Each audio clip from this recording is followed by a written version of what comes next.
Hello and welcome to America Tonight. I'm your host, Aiden Rood, and I'm here with school committee candidate Michael Schindelman. Thanks for being here. Thank you. So first, just tell our viewers a bit about yourself. Well, I spent the last 17 years living in Winchester, 14 as a parent, 12 of them I've been on school committee, and 5 of those years on school committee I've been either chair or vice chair. I'm deeply invested in this community and bring to this important role, experienced leadership, creative problem solving, and a commitment to building sustainable and collaborative partnerships. I think partnerships really will drive a lot of what we're able to do. I would add that there are complexities below the surface of every school issue, but my focus never wavers. Every decision that I make is always tuned to what is in the best interests of our students, always. Okay, so why are you running for school? Why am I running? So we have excellent schools in Winchester. We have an excellent program, terrific teachers, but I believe there's work to be done. We need there's more we can do to either further the system or be ready for changes that are inevitably coming. All right, so let's get to the issues here. So what is your opinion on the 40B projects and how they'd affect our schools? The 40B projects. Yes. So it's a great question. Right. Let me start with, we'll take any student who shows up at our doors. Okay. Right? Right. The 40B project is no different from any other apartment, condo, house, single-family house, multifamily home. So it's just a matter of there will be more students. Right. If we add a project that has 300 to 400 new units, Right, and that's why I'm asking about this specific project. we'll have a lot of new students. Right. So that's the challenge, is how do you assimilate them into a system that's already kind of full. And what I mean by full is we don't have enough physical space. Right. So we will need to look at the Morocco and Lynch schools Yep. for renovation or rebuilding. We'll need to put an addition on McCall. McCall is already out Right. of space. With the students we have today, we have taken away, we've divided the library, turned a portion of the library into Right. classroom space. We're short at McCall at this very minute, about 4 to 5 classrooms, and then some specialist space as well. Right. I'm a student at McCall, and when I'm there, one of my classrooms is shared by 2 teachers, and sometimes we have to move around the building because there can't be 2 classes at once. Can't be 2 classes at once. And that's really not acceptable. Right. Right? Your teachers need to know where they're going to be. You need to know where you need to be. Right. We don't want to waste time, instructional time, where you're trying to find your classroom. Right. Right? Or your different classroom if it's changing. So the high school, at least, with the renovation, can handle more students than we planned for some growth there. Right. The high school will grow just organically with students who are already in our system, even without a 40B project. Right. When I think of the 40B projects, one key piece is if they are, 40Bs mean low income, right? Right. A percentage of the units in any 40B project are low income. It's Right. usually 25% on these large scale projects. You probably, at least at the elementary level, we only have 1 high school and 1 middle school, but at least at the elementary school, you'd prefer not to have all of those students going to 1 elementary school. It would overload 1 building in just the sheer numbers, but also if you have students with different backgrounds or different economic Right. factors in the home, you'd prefer to have that diversified. It's better for the students, it's better for other students, and it's really better for everyone as a whole. So I think it could also drive our looking at how our elementary schools how we send students to elementary schools. Right now, they're neighborhood schools. Right. You live near one, there's a district that's been defined, Right. and you're going to go to that school. I could see, and this is one person's opinion, right? So the school committee hasn't had a substantive conversation on this, but I could see us changing the format of our schools to possibly grade leveled. You'd have some schools that are K1, some Right. schools that are grades 2, 3, some schools that are grades 4, 5, and less neighborhood schools. Or possibly we can get really get more creative, and I would love to see us create like a STEM track at one school where you can opt into it. You don't have to do Right. it. An arts track that students can have, and that could run from young grades right through high school. Right. But for us to add something like that, and then students may not necessarily be going to the school that is closest to their Right. home. There could be a different type of way to send kids to elementary schools. Okay, so we talked about this a minute ago, but could you elaborate, if you're reelected, how will you help to deal with the overcrowding issue at McCall? We need to expand McCall. Okay. Underway right now is a master plan process that Right. the school committee kicked off a year and a half ago. We've had a master plan. The last one was done in 2007. You need to update it roughly every 10 years. Right. It's also a requirement to get state funding. So we kicked off a master plan process. For McCall, we've identified 2 phases. One is the youth center is in McCall, Right. and we can move the youth center to different space. The rec department, which runs the youth center, would actually like it to be at the Mystic Right. School. We also have talked about space at the high school, and convert the youth center space into classrooms. Okay. Right. How much space is that exactly?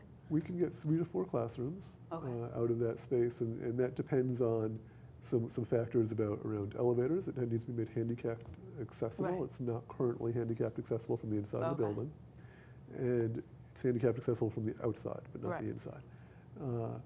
So some space needs to get eaten up by an elevator, Right. and then depending on the size of the classrooms and configuration. But we can get 3 to 4 classrooms out of that. Okay. We need more. So Right. we will need a wing some new space to handle probably at least 6 additional classrooms beyond that, Okay. and 2 or 3 specialist spaces at a minimum. And I could really see us needing more than that. In addition, I think we need to look at some of the community spaces Okay. at McCall, like the cafeteria and the servery, the kitchen area, Yep. and make sure it's large enough to accommodate what they need to do.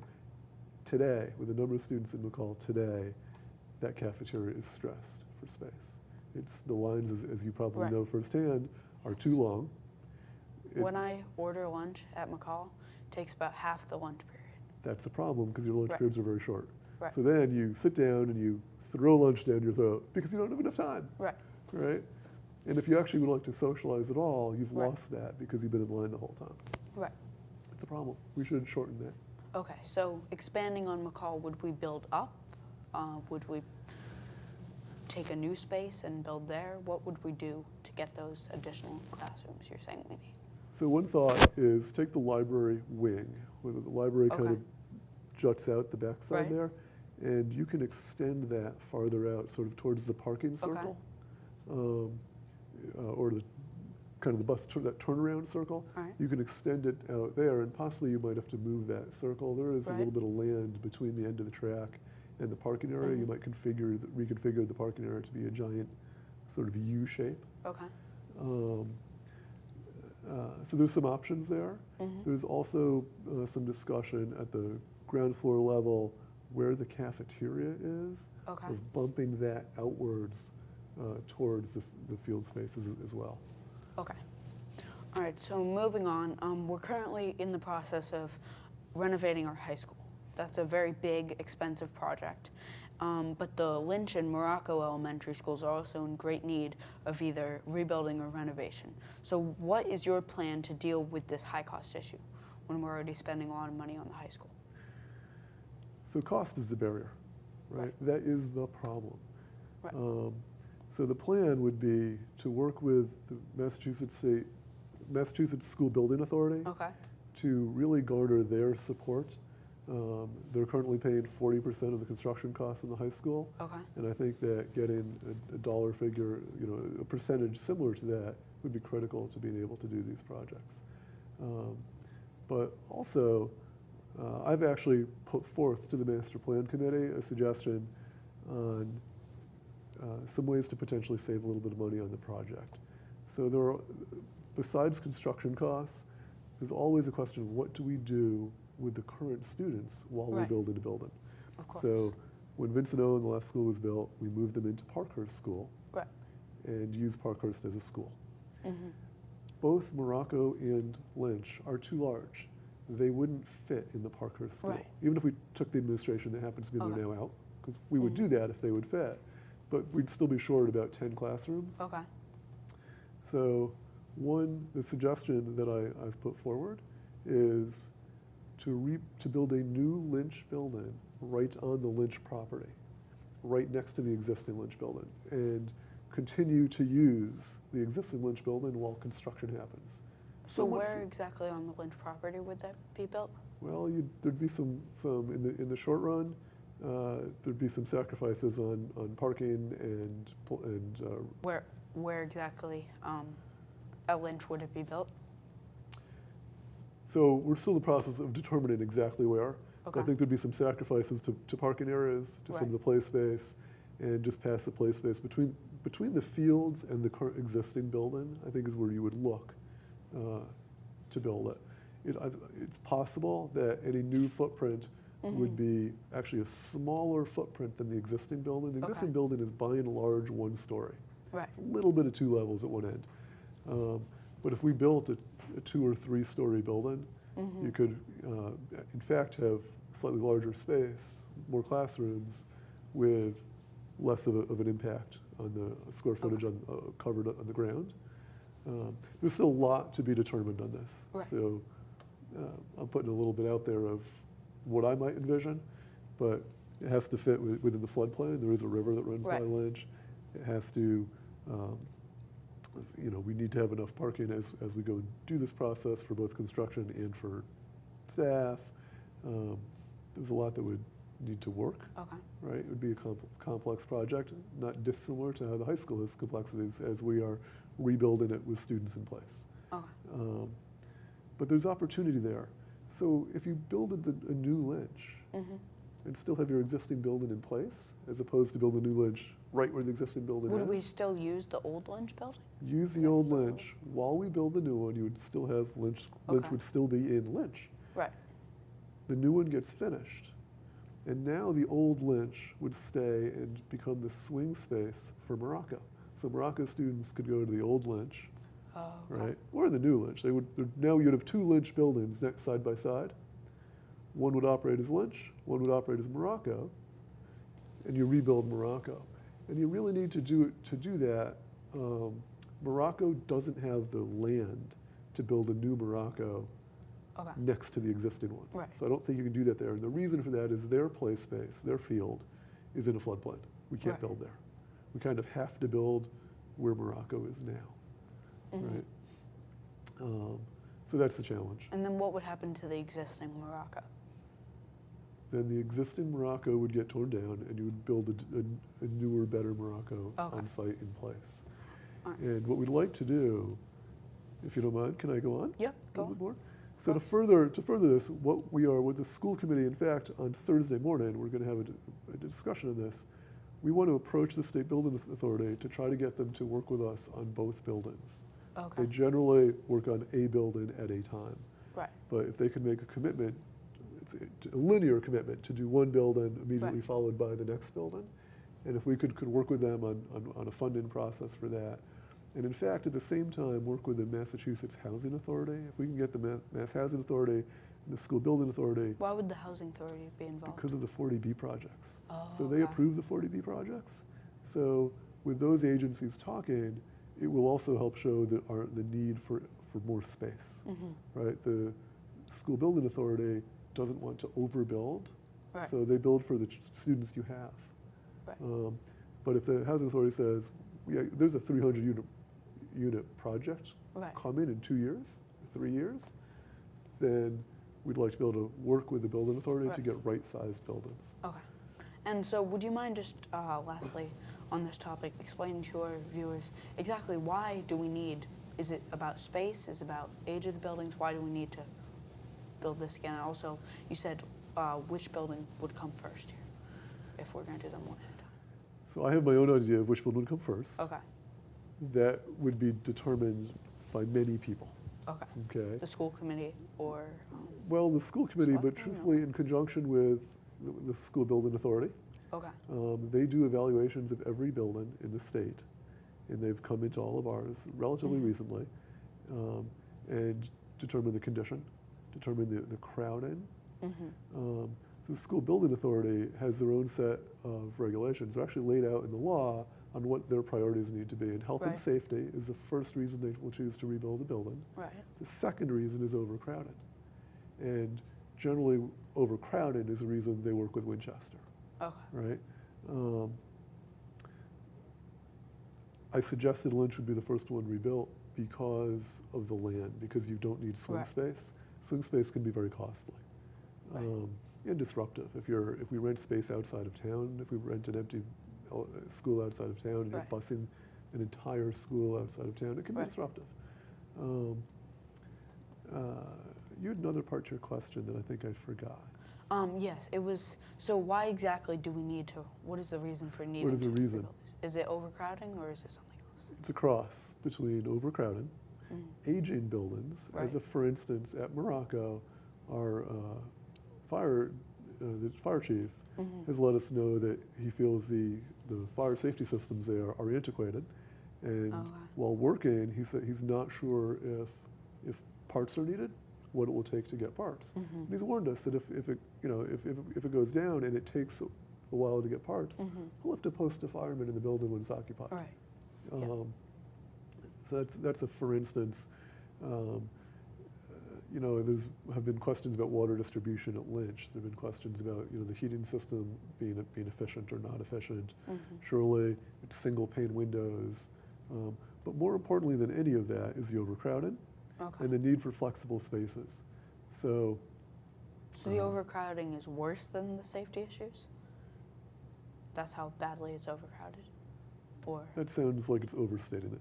oh, I'm sorry. I think I'm we sorry. need to be able to, so we're projecting more students are coming to Winchester over the next Okay. 5 or 10 years.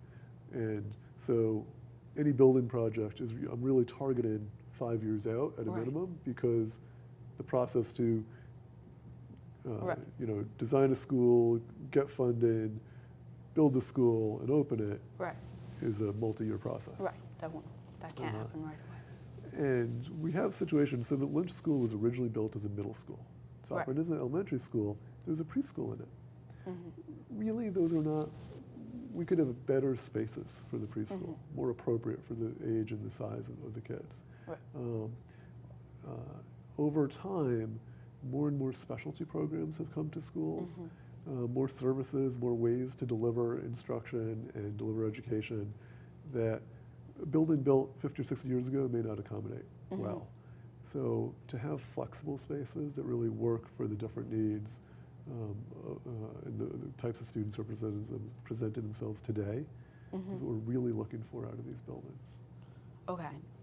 So moving on, tell us a bit about where the plans to implement a full-day kindergarten program in Winchester are and what your stance on these proposals is. So full-day kindergarten is much more complex than just, add a few hours to the day, Right. what's the issue? The first one is our current ability to have some all-day kindergarten is tuition-based. Parents pay for it. It's 3 days a week, not 5, but 3, parents pay. And that creates equity issues right off the bat. Right. When you have some students receiving one type of education at Right. the morning portion, and others receiving a morning and an afternoon. And it is, it's always distasteful to, if you're doing anything where you're creating an equity problem. Right.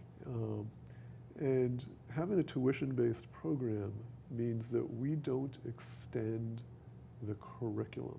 So we're going to teach everything we need to teach in the morning portion of the day, because that's the free portion available to every Right. resident. In the afternoon, we can repeat it, reinforce it, but we can't extend it, delve deeper, and Right. add Because new not all things. students can afford to pay for Not all full-day students are there. So I don't want to create students who've been exposed to more than others. Right. So having a full day free program has a lot of advantages. Would it be 5 days a week? 5 days a week. Okay. We'd want to go to 5 days a week. If we go free, we will get additional state aid.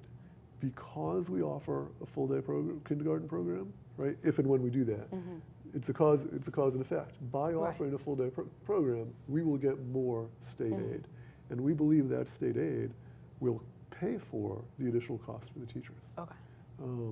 What we're not in belief of is that we could pay for additional full-time aides with Okay. that state aid. And in the ideal situation, we would have full-time aides. Today, we do not have full-time aides. Okay. We have aides about 7 hours a week.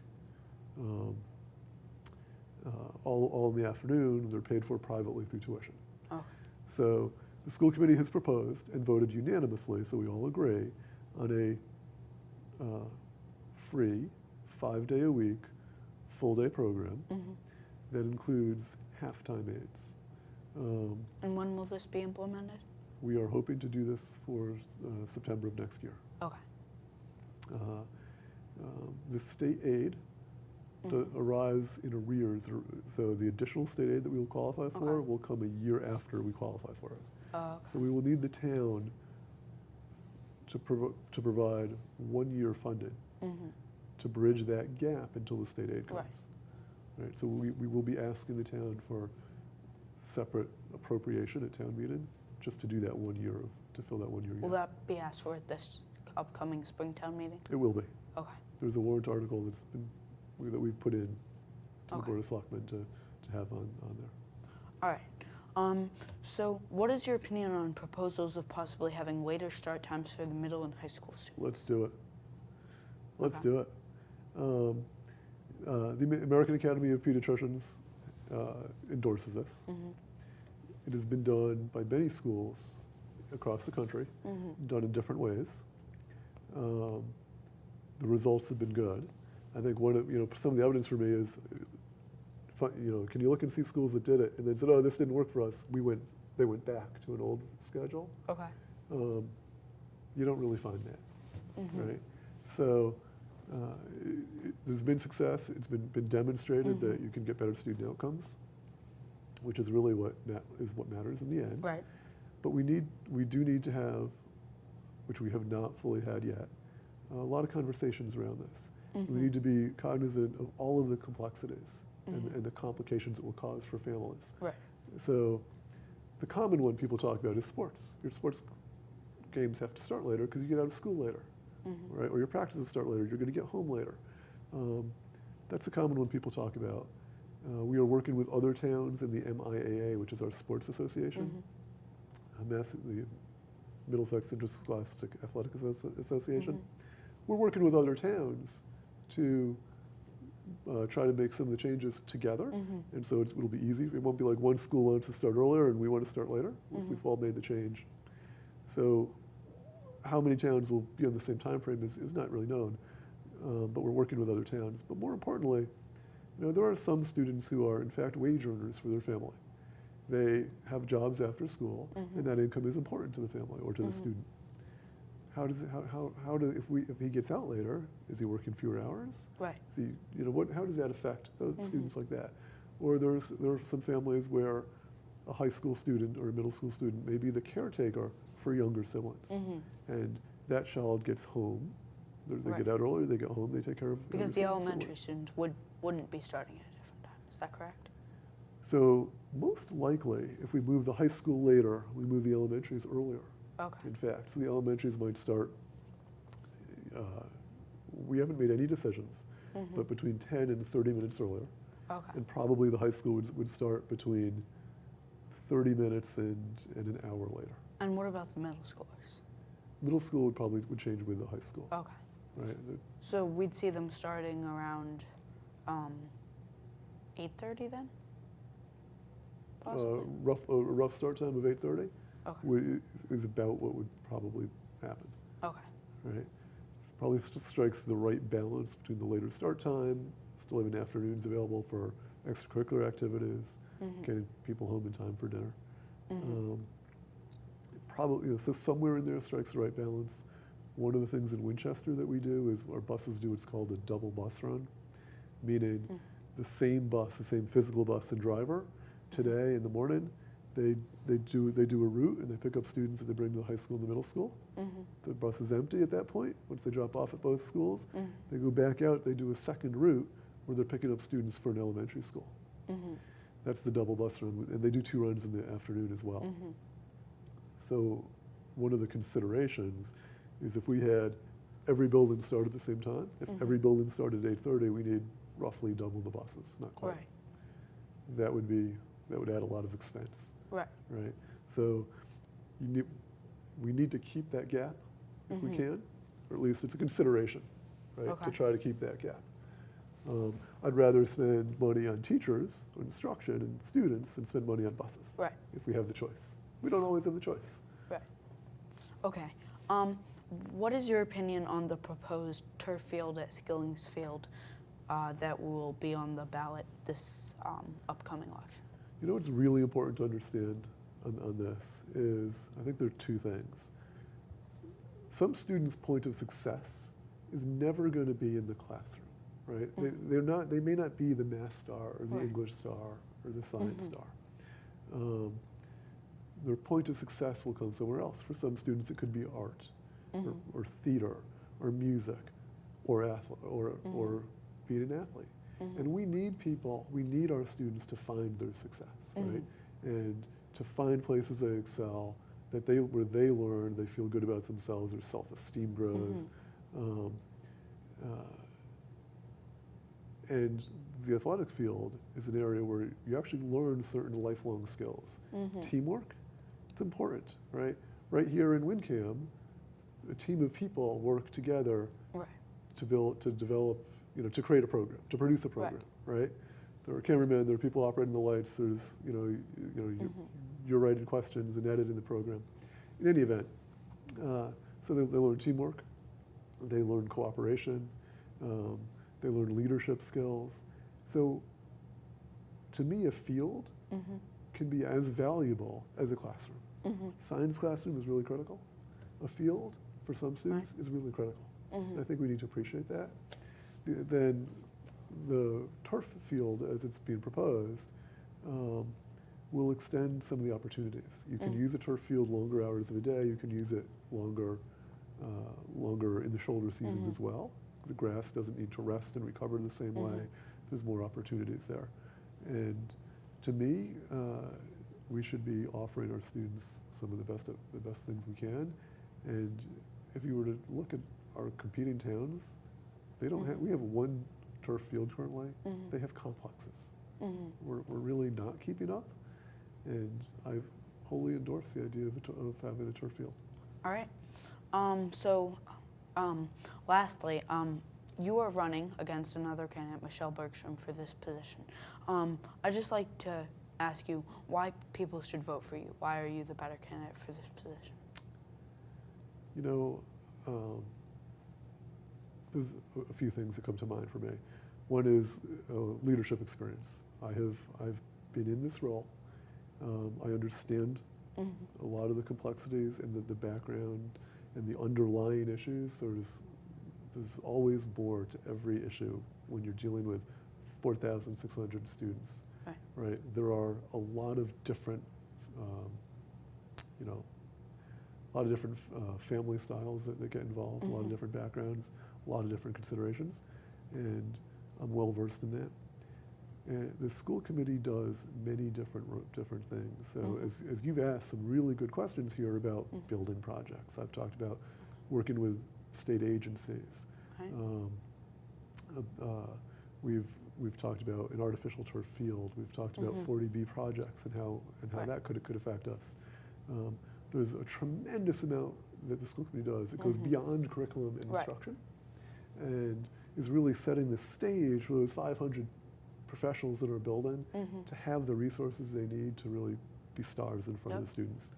And so I understand that.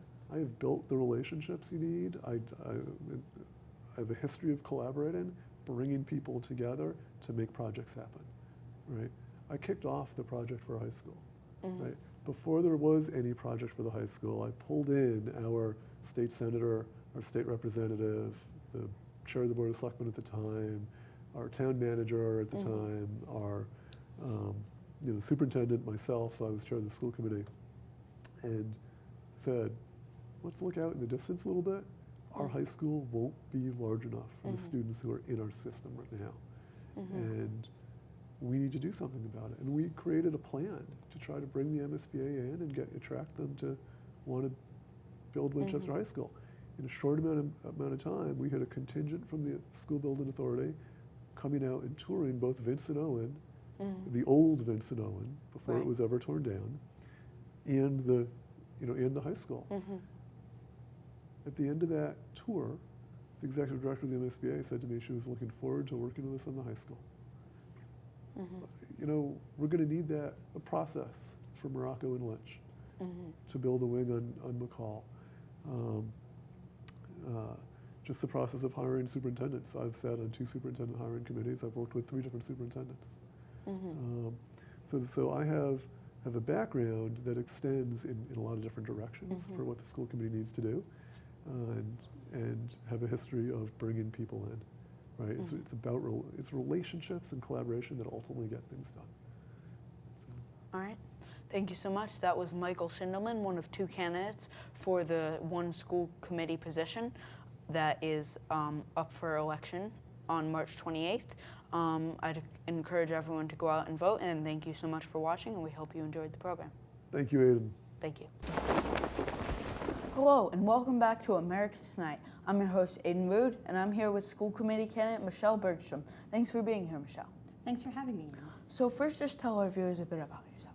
Sure. So my background is in elementary and special education. I have a master's degree in that area, and I spent a lot of time as a classroom teacher, mostly at the elementary level and in an inclusive classroom.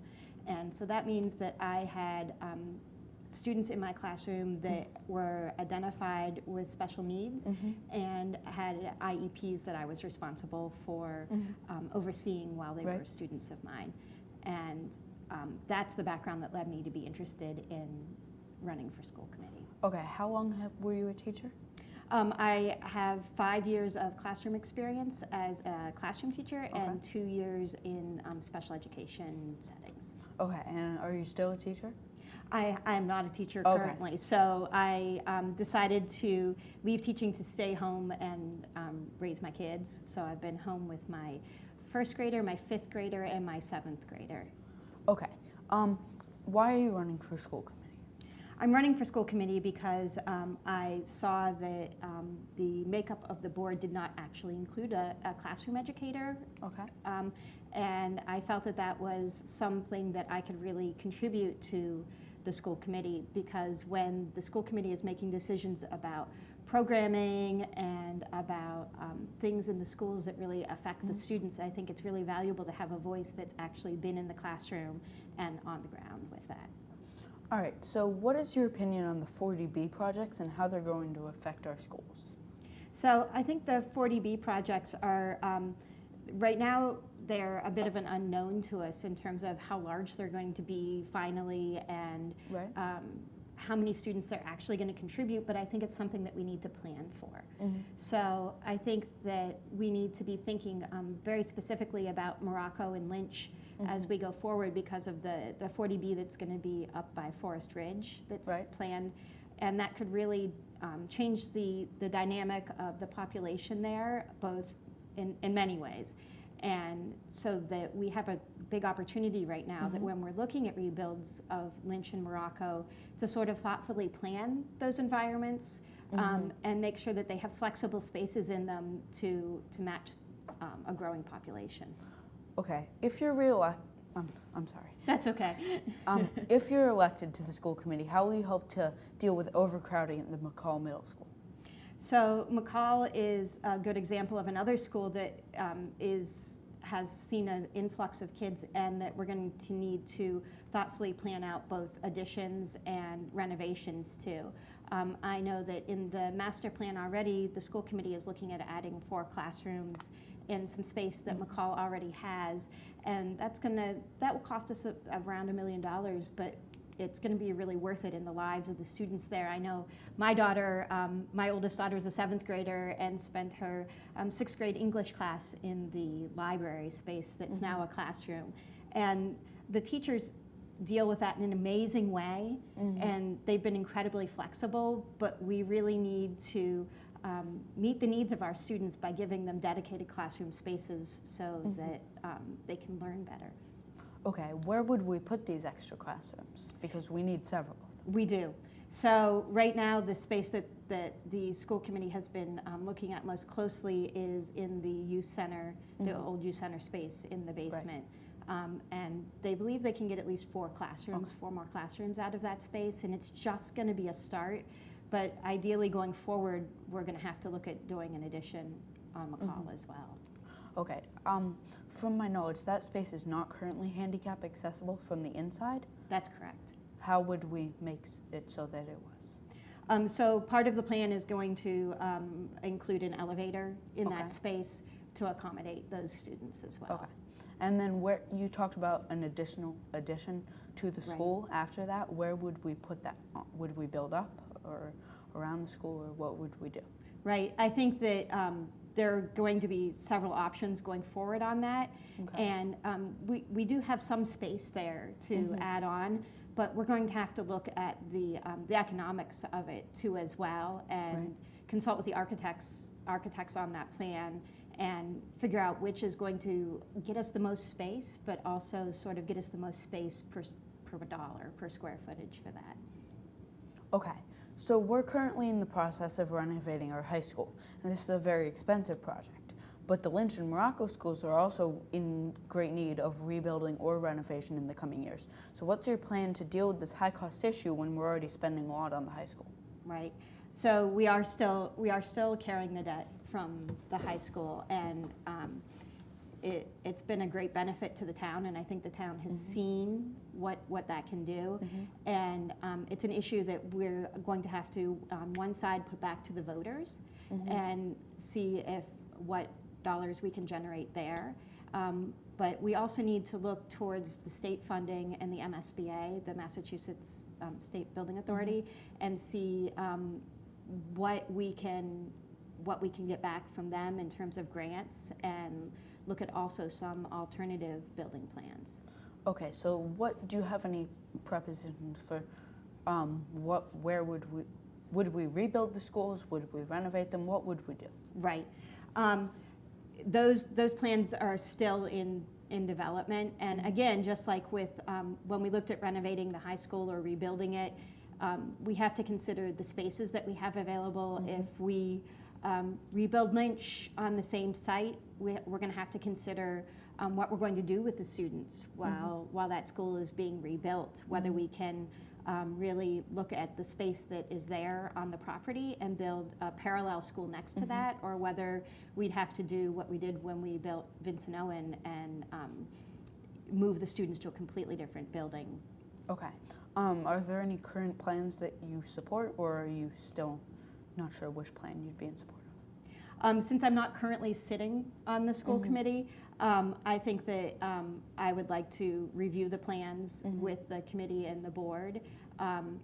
I've spent some time in Lynch and Morocco, and I think that rebuilds are really going to give us the most long-term solution, because with the growing populations that you talked about earlier with the 40B projects, I think that our biggest opportunity are going to be in rebuilds. Okay, so tell us a bit about the plans to implement a full-day kindergarten and what your stance on these proposals is. So currently, the school committee has sent the plans for full-day kindergarten to the town meeting and town meeting members to vote on a plan which includes moving to an all-day K and 3.6 hours of aid time. I'm in full support of having an all-day K program. As an educator, I see a huge value in all-day kindergarten in both social, emotional, and academic concerns for our kids. But I would support it going forward more heartily if we had also full-time aides for our teachers. I think that our kindergarten kids are our youngest learners. They're the learners that just by the nature of kindergarten, we know the least about. Kindergartners come in, and I'm sure you remember being a kindergartner. It's all new. It's an all new school. It's a much bigger environment than most kids are used to, and there are so many unknowns that the teachers really need the support of the full-time aides to make that program be as successful as it can be.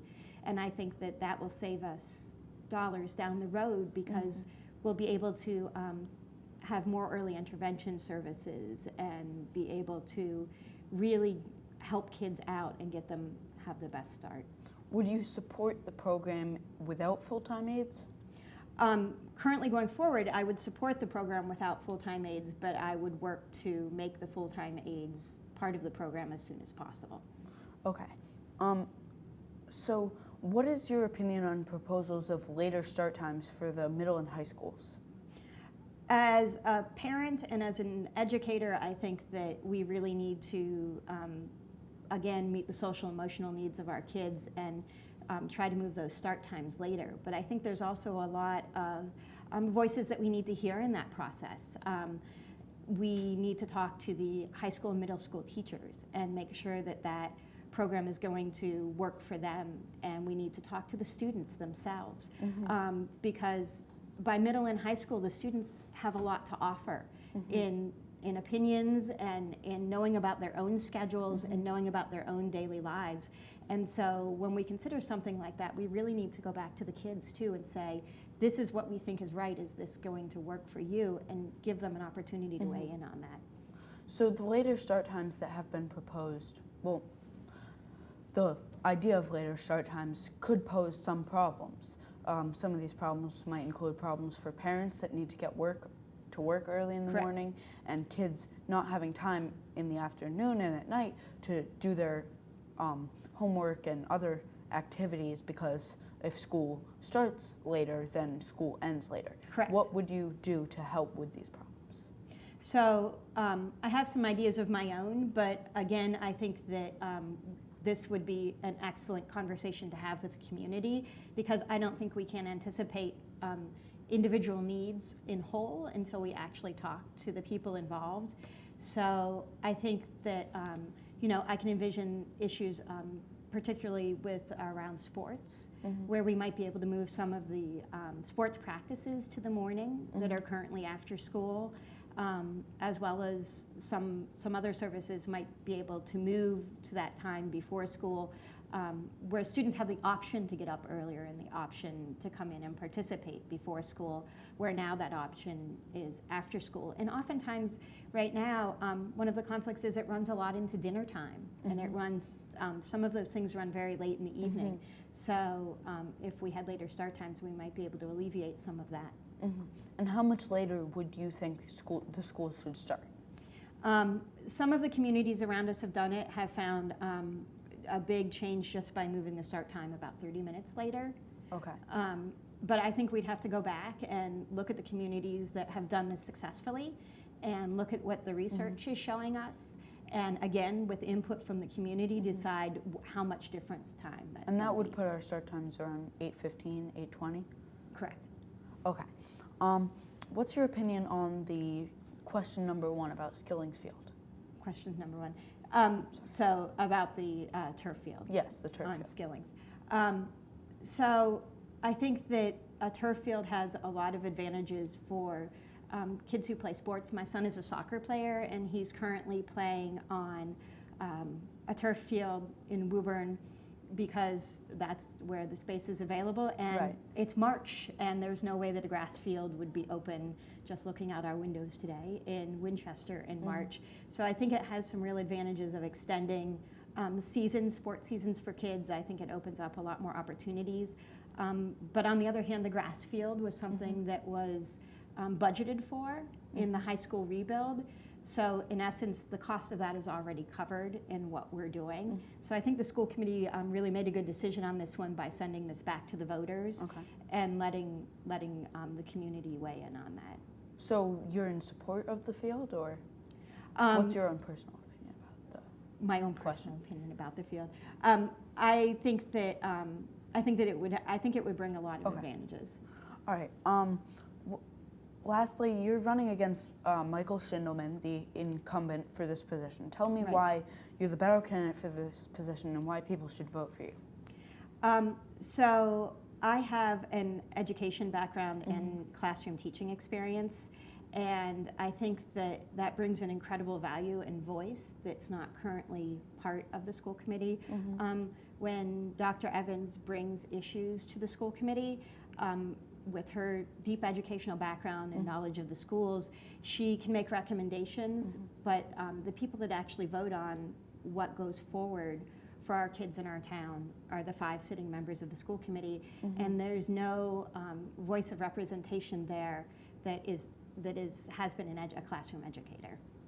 All right, thank you so much. That was Michelle Bergstrom, one of 2 candidates for the school committee seat that's up for election on Tuesday, March 28th, when we have our town elections. I'd encourage everyone to go out and vote. Thank you for watching, and we hope you enjoyed the program.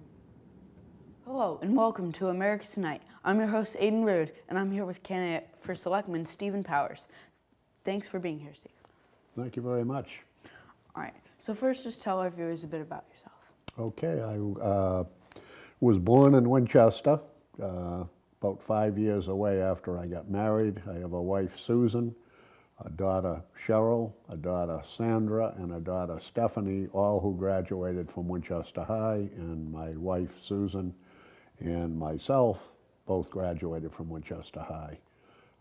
I then went to Northeastern University, graduated with a degree in management, and after that went into the automobile business.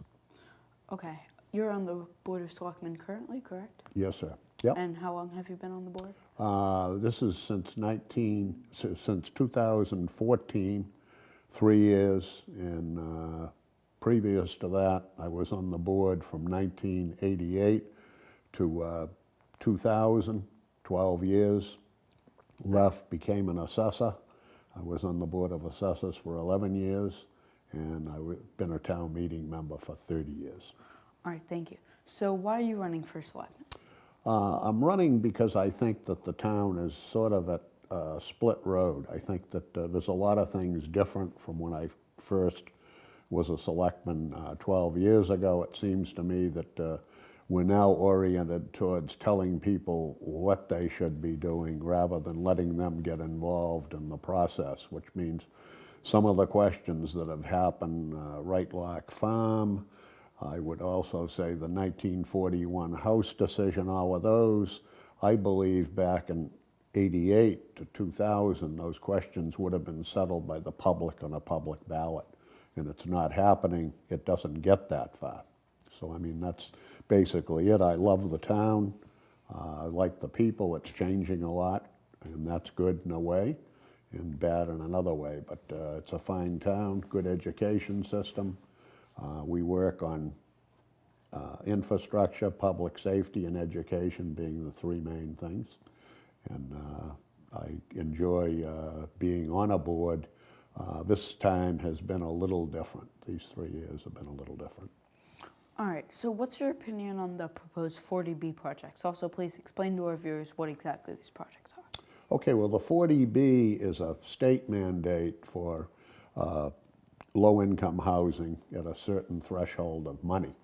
So you'd be talking about units. I guess the best example I can give you is that the state says Winchester should have 10%. 10%, we'd have to come in with almost 900 units to have 10% of low-income housing. I think that number is way too high in a community that has a high economic level for someone else to come in. So, but therefore, I think we have to work towards a plan that will get some units in at a time, but not overburden the school system. So these intensive 40Bs that are being proposed up at Forest Ridge would really do an awful job on Morocco School. If you had 300 units and 25% of them were affordable, you'd have 70 units up there, probably 3-bedroom, with the potential to put maybe 300 kids in the Winchester school system. All right, so you're opposed to that individual project? Yes, definitely that individual project, but I think there should be a plan in place, and we're working on one now, the selectmen, to have people get in and let's just gain units and get a plan that the state knows we're on a plan. And I think once they know you're on a plan, they'll give you a little more leeway and less jamming in of something big unit count. All right. What do you think about question 1, which addresses a turf field at the Skillings Field location? I am a big supporter of the turf field. I think that the field conditions in Winchester in general are deplorable. We've been lucky in town that we have independent groups like Bob Newtile and his group, Rich McKenzie, the baseball group that did West Side Field, all with private funding. And Paul Manganero did Manchester Field, again, the turf field there with private funding. I think that it's time for the town to step up a little bit. This would be a multi-purpose field, grass field, and probably capped so that we wouldn't have any problem environmentally. And I think that it's only $29 a year. Let the public know it's $29 a year for 15 years on roughly a $2.3 million bond. So it would be bonded, making it a debt exclusion question, which means that the public, once it's paid off, that bill doesn't continue, unlike a general override. If a general override's in, it continues forever. It goes into your base. So a bond is the way to go. The kids badly need, the students badly need a good playing surface, and that would give you the multi-purpose. Also, while it's there, I think it's a good opportunity for the people trying to get a pool in, that Swim Winchester group, because that pool would fit nicely on the outside of the field. Okay, explain that $29 a year figure you just talked about. That's a bonding mechanism where the town would borrow $2.3 million over 15 years. These were figures were given to me by the assessors department, Dan McGurl, the director of assessment, and the public would pay that, and then the bill would be gone. It's divided out by the homeowners and how much, but the average tax bill, which is almost $900,000 property now, would be charged like $29 a year. That's Per all it would be. person or for the Per town? house, per Okay. house. Yeah, $29 per house per year, For 15 years. 15 years. And All that right. would give you the $2.3 million of the field improvement down there that is badly needed. Okay. Morocco, Lynch, and McCall schools are all in need of renovation or rebuilding in the coming years. What is your plan to address this high-cost issue? I think obviously it would be a capital question or a debt exclusion question that would fix any of the fields, any of the schools. And I think Morocco and Lynch should be the next that are worked on. I don't know in what order, but all the others were done. We went right through and I supported every capital override. School buildings are a great place to put your money, particularly when at the tail end it's paid off, it doesn't stay in the tax base. So that's why it's bonded, requires a 2/3 vote at town meeting to get through, and the public is better protected because there's an ending and they know what the division is and how much the money's going to be. So I don't know about the McCall plan. I guess the school department's working on a plan between McCall, Morocco, Lynch. We'll let the school department do their job. The selectmen can do their job. I know that they're trying to figure out how to juggle, because I think the bottleneck now has become the McCall school, and that they've got too many students there, even Right. though we just built it a short time ago. You know, there's too many students at Ambrose, VO, all the new buildings now are right busting at the seams. The enrollment back when I was there in 2000 and the school system was about 3,000, it now is 4,600. Right. So that makes a big difference. All right. What would you like to achieve while you're on the Board of Selectmen if you're reelected? I'd like to finish the housing plan and see if we can get on to something that will help us with the state to let us know, instead of coming in with these big projects like Forest Ridge. There's another one that they're talking about on Holton Street where people have property up there. The funny thing about the state on those issues is that if you put 300 apartments in, you get credit for 300 units. You don't, it's only 25% that Right. would be affordable, but you get credit for 300. Where if you have condos, you only get credit for the 25% if it's 2 or 3 units. Okay, so lastly, you're running against Mariano Goluboff for this position. Tell me why you're the better candidate for this position and why people should vote for you. Okay, I think Mariano is a fine candidate. I believe that the experience that I've had in government is needed at this time because I think that there is a movement, and I think there's much too much common movement within a group of people to tell the public what they should be doing because that's what they want to do. And I think the public is entitled to their own vote, and most of these things in 88 to 2000 would have ended up on a ballot. It's now getting run through town meeting, through the selectmen, and I think the selectmen need to be tougher about letting things go through in a system, and if they have to, change the system a little bit so that the public gets a fair chance on their tax dollars to have a vote and not just have something put upon them with no public vote. So I think that would make me, I know I've done the health insurance, helped the employees there. I've negotiated the contracts, both in the school department, the DPW, everyone, police, fire. So I know about negotiations there, and I think that makes me a valuable member, plus the experience. All right, so you'd like to change things so that the public gets more of a say. Exactly. Yep, that's my object in voting, in running, otherwise I wouldn't be running.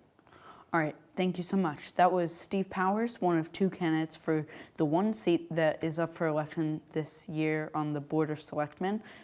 Our town elections are on Tuesday, March 28th. I encourage everyone to go out and vote. Thank you for watching, and we hope you enjoyed the program. Thank you, Ed. Thank you. Thank you.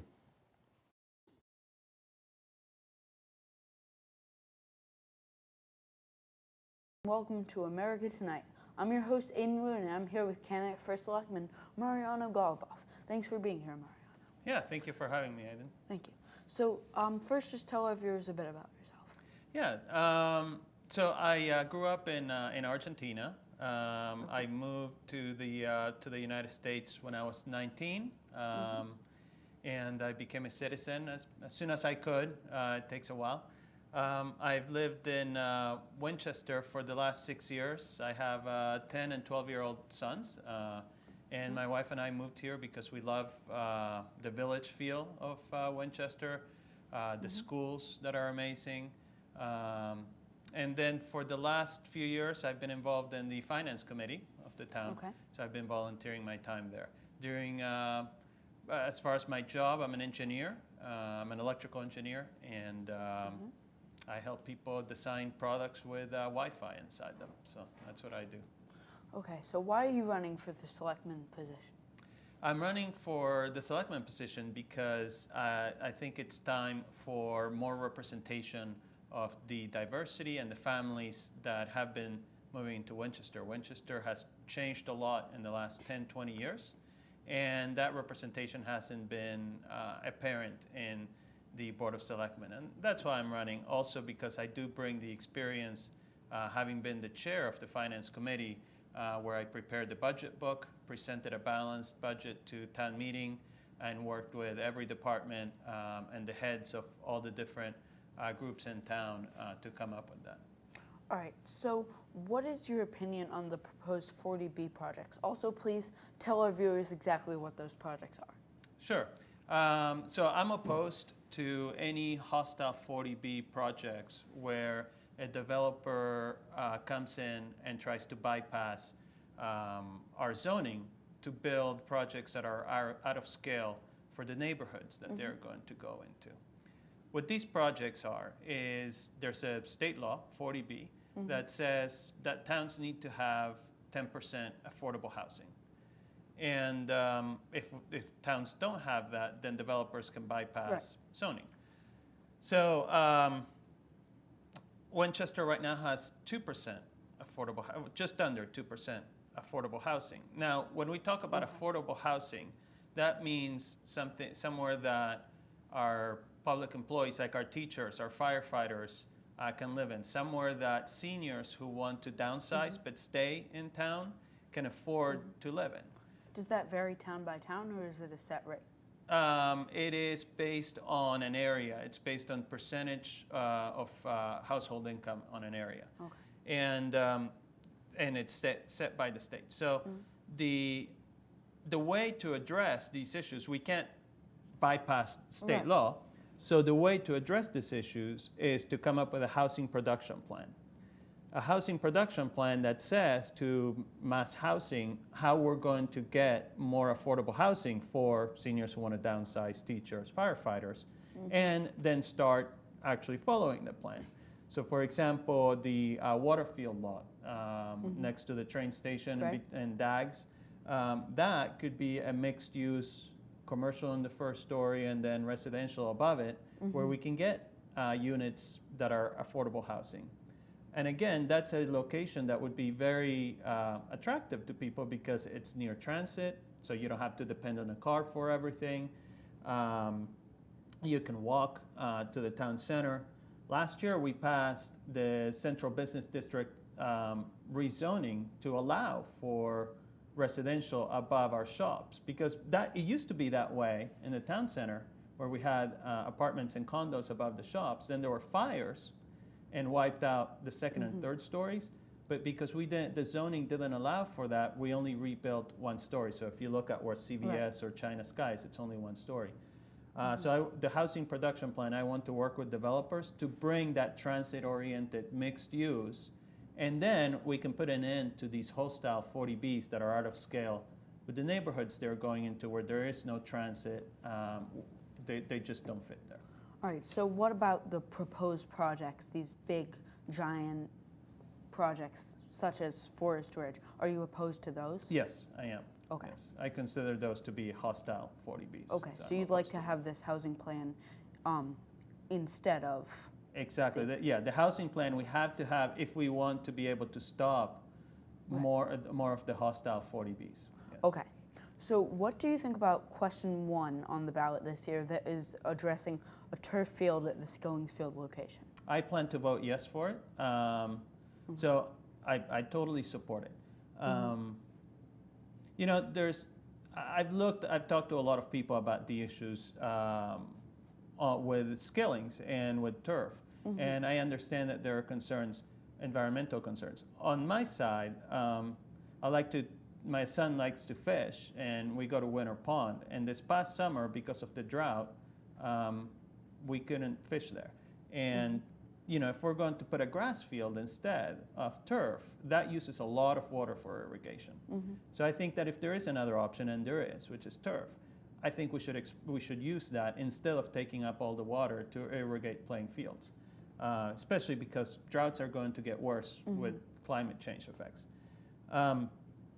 And you know, even from the last time that this question was proposed 2 years ago, there's been progress in the materials that are used on our turf field. So we've heard from our town consultant, VHB, that there are materials other than crumb rubber that can be used for the infill that don't have the health concerns. As selectmen, I will make sure that we choose the materials that are safest for both the kids that are playing there as well as for the environment. All right, so Morocco, Lynch, and McCall schools are all going to need renovation or rebuilding in the coming years. What's your plan to address this high-cost issue when we're already spending a lot of money on the high school? Right. So I've been working with the school committee and the superintendent on the school's master plan. As part of my work in finance committee, Right. been one of the representatives to the master plan group, and we have been working on that. We have to schedule those things. The schools are necessary. They will require debt exclusion votes because clearly it will be a lot of money. We need to make sure that we schedule those debt exclusion votes in a way that doesn't impact the tax bill all in 1 year so that we can spread it out. Right. Okay. What experience do you have that makes you qualified for this position? So I've been in finance committee for the last several years. I was the How chair. many years exactly? 4 years. Okay. I was the chair of the finance committee last year. I presented the balanced budget to town meeting. I've worked with every department head to come up with that budget, and so I bring that experience. Okay, what would you like to achieve on the Board of Selectmen if you are elected?